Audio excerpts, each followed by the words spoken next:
Bonjour, Paris Région Lab est un acteur incontournable pour le développement des startups. Et pour découvrir et tout savoir sur Paris Région Lab, la belle entreprise a le plaisir d'accueillir Anne Gousset, sa directrice incubation, et Édouard Morange, fondateur de Storyplayer, l'une des entreprises accompagnées par Paris Région Lab. Bonjour à tous les deux. Bonjour. Bonjour. Alors une fois que j'ai dit que Paris Région Lab était un acteur important pour les startups, j'ai à la fois tout dit et rien dit. Donc qu'est-ce que Paris Région Lab ?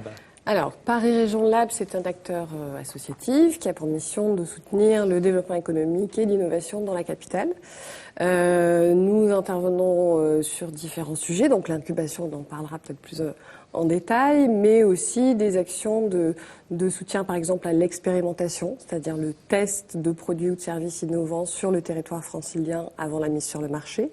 On est également pilote du Club Open Innovation, qui est un club de mise en relation entre grands comptes du secteur privé et start-up, ou encore l'organisateur d'événements pour le compte de la ville de Paris, comme par exemple les Grands Prix d'innovation de la ville de Paris, dont la 13e édition a eu lieu il y a maintenant une dizaine de jours et qui distingue des start-up parisiennes qui sont en pleine croissance et qu'on souhaite mettre en avant. Édouard Morange, donc je l'ai dit, vous avez fondé Storyplayer. Donc avant de voir de quels services vous bénéficiez parmi tous ceux qui ont été cités par Anne, est-ce que vous pouvez nous décrire l'activité de Storyplayer ? Bien sûr. Storyplayer, c'est une bibliothèque numérique d'albums jeunesse. Nous travaillons avec des éditeurs pour rendre leur album disponible sur tablette, sur PC, en illimité. Donc nous fonctionnons avec un abonnement qui permet à des utilisateurs, qu'ils soient franciliens ou à l'autre bout du monde, d'accéder à plusieurs centaines d'albums jeunesse en illimité. Et je dirais là où ça devient vraiment interactif, c'est qu'on permet aux utilisateurs de s'enregistrer pendant qu'ils lisent pour partager en famille les histoires qu'ils ont enregistrées. C'est vraiment ça l'innovation, parce que je suppose, mais peut-être que je me trompe, que des plateformes avec des livres pour jeunes, il devait en exister peut-être quelques-unes. Vous, l'innovation, c'est vraiment ça, c'est que vos abonnés puissent s'enregistrer ? Ça fait partie de l'innovation, effectivement. Cette capacité de réunir les familles autour des histoires, c'est quelque chose qui n'existait pas. Le fait de pouvoir le faire de façon illimitée, c'est une innovation d'usage qui vient s'ajouter à l'innovation technologique. Avec, on peut peut-être en dire un petit mot aussi. Quel est l'intérêt ? Moi, je suis père, j'ai des enfants. Quel est l'intérêt de m'enregistrer en train de raconter une histoire ? Alors, c'est effectivement un intérêt pour les parents, ceux qui voyagent, qui rentrent tard et qui ne peuvent pas raconter tous les soirs une histoire à leurs enfants. Mais c'est surtout un intérêt pour les grands-parents qui habitent loin, pour les oncles ou tantes qui ne voient pas suffisamment leurs neveux, qui vont pouvoir garder comme ça un contact extrêmement régulier à travers une expérience très émotionnelle avec les plus jeunes, puisque les premiers livres intégrés sur la plateforme s'adressent à des enfants à partir de 3 ans. De quelles prestations vous avez bénéficié en intégrant Paris Région Lab ? Mais je dirais que le premier service important pour une start-up, c'est déjà d'avoir des locaux. Et donc, Paris Région Lab nous a fourni effectivement un espace de coworking au sein du Labo de l'édition, qui est un incubateur dédié aux startups de l'édition et qui accueille aujourd'hui toute l'équipe. Mais au-delà de ça, c'est également des services d'animation et de coaching pour les jeunes entrepreneurs, afin d'avoir à la fois des gens expérimentés qui vont les accompagner, mais également de bénéficier de leur expérience et de leur réseau, ce qui est typiquement extrêmement important dans le milieu de l'édition. Parmi les activités, Anne, vous avez précisé qu'il y a celle d'incubation au sein de Paris Région Lab. Est-ce qu'on peut rappeler ce que c'est qu'une incubation ? Alors l'incubation, comme vient de le dire Édouard, c'est un mix entre des prestations d'hébergement avec de l'immobilier souple, et on sait que ça peut être une question assez cruciale, notamment dans les grandes villes, notamment à Paris pour les entreprises qui démarrent. Mais c'est surtout tout ce qu'il y a autour, tout ce qu'il y a en plus. Donc c'est de l'animation, faire venir des experts, le fait d'avoir 10, 15, 20 startups au même endroit, ça nous permet aussi d'attirer des grands comptes qui viennent les rencontrer, d'attirer des investisseurs, d'attirer différents experts ou prestataires qui viennent amener du contenu et échanger avec les startups. C'est du suivi individualisé aussi, du coaching, puisque des membres de notre équipe accompagnent les dirigeants des entreprises pendant toute la durée de leur incubation. Donc, ont des échanges lors du coaching, du support au développement du projet pendant toute cette durée-là. Et c'est aussi, et peut-être surtout, beaucoup beaucoup d'échanges entre entreprises. C'est le fait de partager avec les entreprises qui sont au même moment en incubation des problématiques communes, d'échanger, d'ouvrir ces carnets d'adresses, d'échanger des contacts. Et on essaie aussi de travailler sur le transfert d'expérience avec les entreprises qui sont déjà passées par l'incubation, qui sont dans à un stade un peu plus avancé, qui ont déjà 3 ans, 5 ans, 7 ans d'activité, et qui viennent régulièrement aussi. On essaie de continuer à les associer au quotidien, parce que c'est finalement la meilleure façon de pouvoir prévoir ce qui va attendre les dirigeants d'aujourd'hui, et d'avoir un dirigeant expérimenté, un peu plus expérimenté, qui peut parler de sa propre expérience. Comment vous avez intégré Paris Région Lab ? Nous avons intégré Paris Région Lab il y a 1 an. Donc au labo de l'édition, on a présenté un dossier qui a été examiné par une commission réunissant à la fois des gens du milieu, des personnes qui sont passées par le réseau. Et puis, on a été admis, je dirais, compte tenu du côté innovant de notre projet. Quelles sont les conditions à remplir de façon générale pour intégrer Paris Région Lab ? Alors, on travaille sur différents secteurs d'activité. Donc déjà, il faut que le projet ou la jeune entreprise soit sur les secteurs d'activité qui nous intéressent. Mais de façon générale, on va s'adresser particulièrement aux projets qui développent une innovation. Alors, comme l'a dit Édouard, c'est pas forcément uniquement des innovations technologiques, mais ça peut complètement être des innovations d'usage ou de services appuyées plus ou moins sur la technologie. On s'adresse plutôt à des entreprises. Là où il y a certains acteurs du secteur peuvent travailler sur la maturation du projet, la réflexion d'une idée potentielle de création d'entreprise, nous on va intervenir au moment où l'entreprise est créée ou vient de se créer ou est en cours de création. On est plutôt spécialisé sur cette phase-là.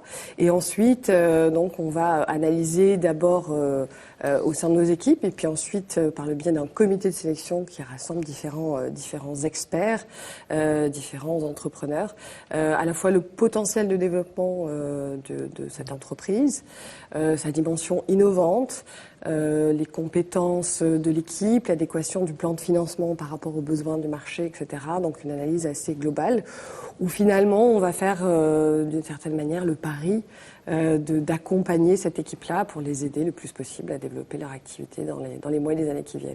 En général, on reste combien de temps dans Paris Région Lab ? Alors il y a différentes phases. Le minimum c'est 1 an, c'est la phase d'amorçage qui est en train de finir Story Player, et il y a une phase suivante qui peut durer de 2 à 3 ans, qu'on appelle décollage, qui est plutôt une phase de développement et d'industrialisation. Voilà, donc ça peut être entre 1 et 4 ans à peu près. Et la sélection est difficile, vous croulez sous les candidatures et vous êtes ultra sélectif ? On est relativement sélectif, ça dépend un peu des secteurs d'activité.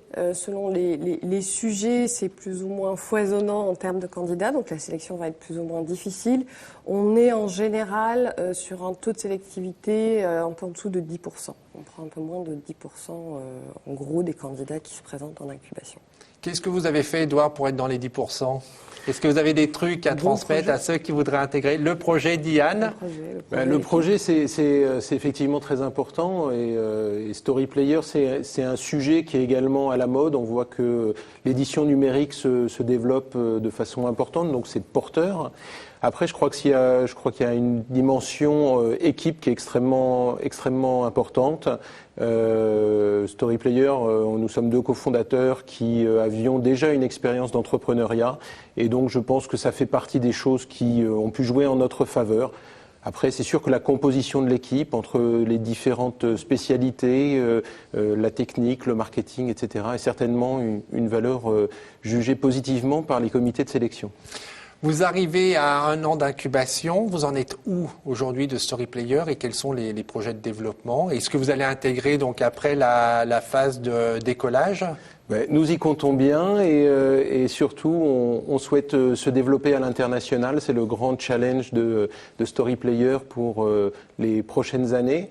Donc grâce à Paris Région Lab, nous avons organisé un voyage à San Francisco, dans la Silicon Valley, où nous avons pu rencontrer, je dirais, leurs interlocuteurs sur place, et nous avons mesuré le potentiel de Story Player aux États-Unis, et donc nous avons bien l'intention de nous développer là-bas.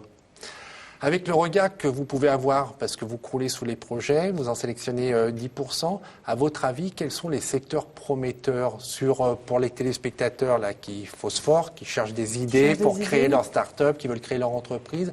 Quels sont les secteurs qu'on pourrait leur conseiller? Alors, il y a des secteurs sur lesquels nous, on travaille depuis quelques mois, quelques années, auxquels on croit beaucoup. On a parlé d'édition numérique, mais on travaille aussi sur les problématiques liées à la finance ou liées au clean tech.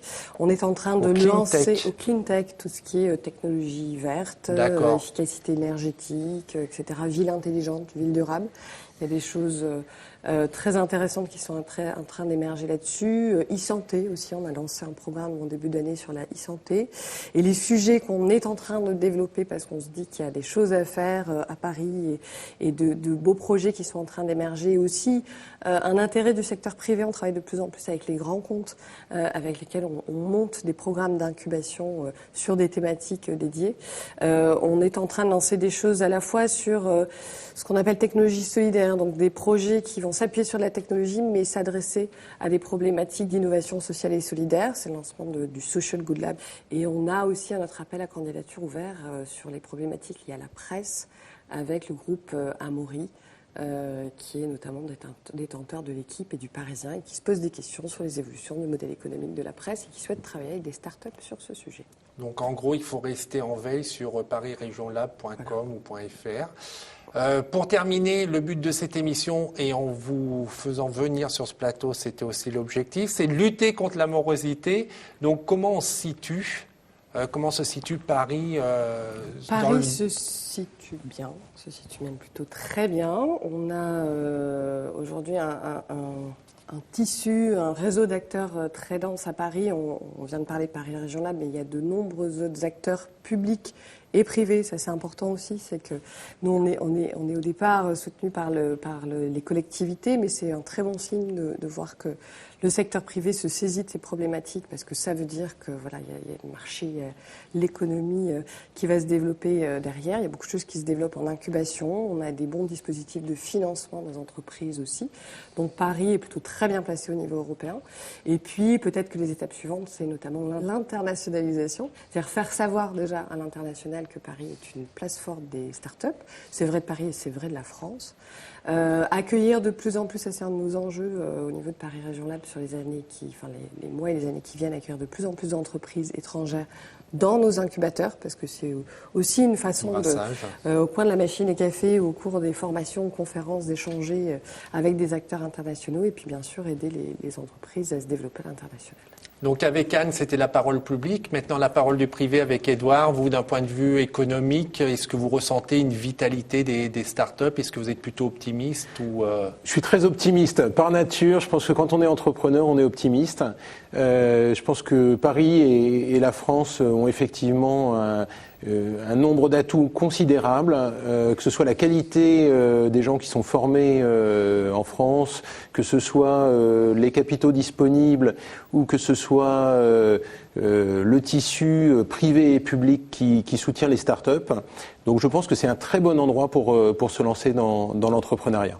Merci à tous les deux pour ces précieux conseils. Merci. Merci. Et pour ceux qui voudraient en savoir plus sur l'activité de Storyplayer, il y a un site internet www.storyplayer.com. Pour en savoir plus sur Paris Région Lab, c'est www.parisregionlab.com. Pour revoir cette émission, c'est www.demain.fr. On se retrouve la semaine prochaine en attendant que le souffle de la création et que l'esprit de demain vous accompagne. Au revoir.